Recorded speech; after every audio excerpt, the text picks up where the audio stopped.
ഇപ്പം B J പിയിലാണ് എൻ്റെ ഒരു പ്രശ്നം. ഞാൻ എത്രയോ വേദികളിൽ ആവർത്തിച്ച് പറഞ്ഞിട്ടുള്ളൊരു കാര്യമാണ്. മതപരമായ ഭിന്നത സൃഷ്ടിക്കുന്ന ഒരു കാര്യങ്ങളും എനിക്ക് എൻ്റെ ജീവിതകാലത്ത് പറയാൻ പറ്റത്തില്ല. അതിന് ഞാൻ ഇനി ബി.ജെ.പിയുടെ സംസ്ഥാന പ്രസിഡൻ്റായിട്ട് ഇരിക്കുന്നാലും എനിക്കത് പറ്റില്ല. ഞാൻ അങ്ങനത്തെ ഒരാളല്ല.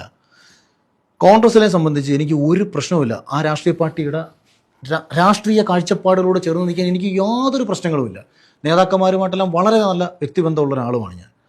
അവർ എൻ്റെ അടുത്ത് പറഞ്ഞാൽ അവർക്ക് ഞാൻ പ്രയോജനപ്പെടുന്ന ഒരാളാണെന്ന് അവർക്ക് തോന്നിയാൽ അഖിൽ മത്സരിച്ചാൽ ഒരു മണ്ഡലത്തിൽ ജയിക്കും, അഖിൽ പാർട്ടിക്ക് വേണ്ടി പ്രയോജനപ്പെടുന്നതാണ്. അപ്പം കുറേ പേര് പറയും അവൻ സംഘിയല്ലേ. ഞാൻ ദേശീയബോധമുള്ളൊരു ഹിന്ദുവാണ് ഞാൻ. എനിക്ക് ഈ രാജ്യവിരുദ്ധമായ പ്രവർത്തനങ്ങൾ നടത്തുന്ന പോപ്പുലർ ഫ്രണ്ടിനോടോ SDP എനിക്ക് യോജിക്കാൻ പറ്റത്തില്ല. അല്ലെങ്കിൽ രാജ്യവിരുദ്ധമായ ഒരു പ്രസ്താവന കോൺഗ്രസിൻ്റെ ഒരു നേതാവിൻ്റെ വായിൽ നിന്ന് വീണാൽ ന്യായീകരിക്കാൻ പറ്റില്ല. അതെങ്ങനെ നമുക്ക് ന്യായീകരിക്കാൻ പറ്റും? നമ്മൾ അതിനെ ന്യായീകരിക്കില്ല. തെറ്റിനെ നമ്മൾ തെറ്റെന്ന് ചൂണ്ടിക്കാണിക്കേണ്ടി വരും. അപ്പോൾ ചുരുക്കി പറഞ്ഞു കഴിഞ്ഞാൽ ബിഗ് ബോസിൽ നിന്ന് കിട്ടാനുള്ള മാക്സിമം അഡ്വാൻറ്റേജ് കിട്ടി.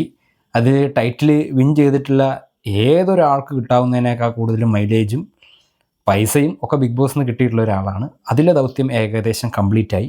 അത് കഴിഞ്ഞ് പിന്നെ നമുക്കറിയാമല്ലോ, കേരള രാഷ്ട്രീയത്തിൽ പിണറായി വിജയൻ്റെ എതിരാളി ആര് എന്ന് സംശയിച്ചിരിക്കുന്ന സമയത്ത് അഖിൽമാരാർ സോഷ്യൽ മീഡിയ കത്തിച്ച ആളാണ്. ഇപ്പോൾ ഏകദേശം ആ കത്തിക്കലും ബഹളം വയ്ക്കലും ഈ പിണറായി വിജയൻ്റെ പിന്നാലെ നടന്ന് വെടിപൊട്ടിച്ചുകൊണ്ടിരുന്നതും എന്തിനാണെന്നുള്ളത് ഇപ്പോൾ ഏകദേശം മനസ്സിലായെന്ന് തോന്നുന്നു. അടുത്ത ഇലക്ഷൻ്റെ സമയത്ത് BJP ഓർ കോൺഗ്രസ് ആരാണെങ്കിലും കുഴപ്പമില്ല, എന്തായാലും ഒരു സീറ്റ് ഇദ്ദേഹത്തിന് കൊടുക്കുക. ഇത്രയൊക്കെ കഷ്ടപ്പെട്ടതല്ലേ. അപ്പോൾ BJPയോ കോൺഗ്രസോ അത് ഇന്ന ആൾക്കാർ വേണമെന്നൊന്നും നിർബന്ധമുണ്ടെന്ന് തോന്നുന്നില്ല അഖിലിനാണെങ്കിലും.